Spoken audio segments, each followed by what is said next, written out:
Donatello. Allô? C'est Tito.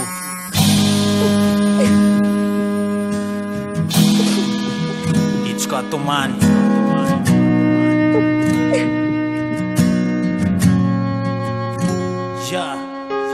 Vizana saina rotika ny loha rehefa mifono karakaina dia torovana tokoa akory atao fa nitaraina to manako ako atrany miantso mafo andeha ka velomy ianao ry tany to matsapa fa mijaly ary ditsoka tomany mamisafisa trano hoe dia ho any ambany tany any angamba fitsarana ho any zay tsisy afarana ka atonga izay ny rana ho lasa fahasambarana misalasala ihany lasa lavitra ny sainy ny olo tiana no any efa tsy hita tyanay ny fara lasa lavitrany dia aizy indray no iainy sady ho tantara ihany zany reo efa novitaina baraindray le kompany tomany tobogetra sy bokasatrany adraany andro be lavalela-lona tsatokao ka nitondra ilay ratra vaova seo rety vonao raha mba te alalakory idizaiko raha vapotika sy ory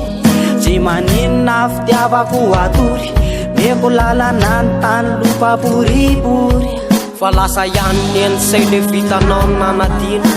re zavatsy efa vitana renao to tsinapina tsy nenonao akory reo antso mafy sy talao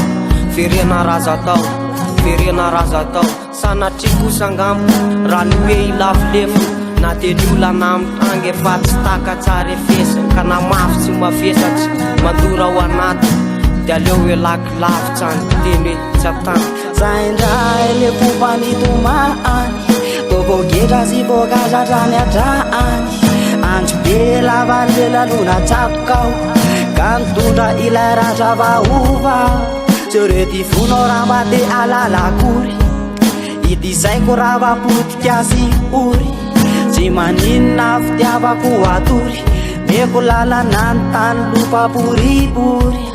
ranomasitra toaina toy ny fisarahanaina zay no ny angavianao efa tsisy azoko atao salombola tianao fitiavana tsikilalao mety ho gagangamby anao hoe za le tiny tonandao tantary iray mampalahelo toy ny paradisa selo jorokeo ty matry androany ray tantara valony any taloha ianao ny nampifila fa androany satry mila ranomaso ny arotray fa ny atsika okazay zaindray le kompany tomany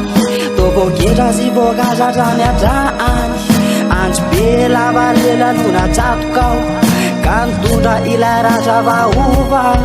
seo rety vonao raha mba te alalakory idizaiko raha vapotika sy ory tsy maninona fitiavako atory meko lalana ny tany lopaporipory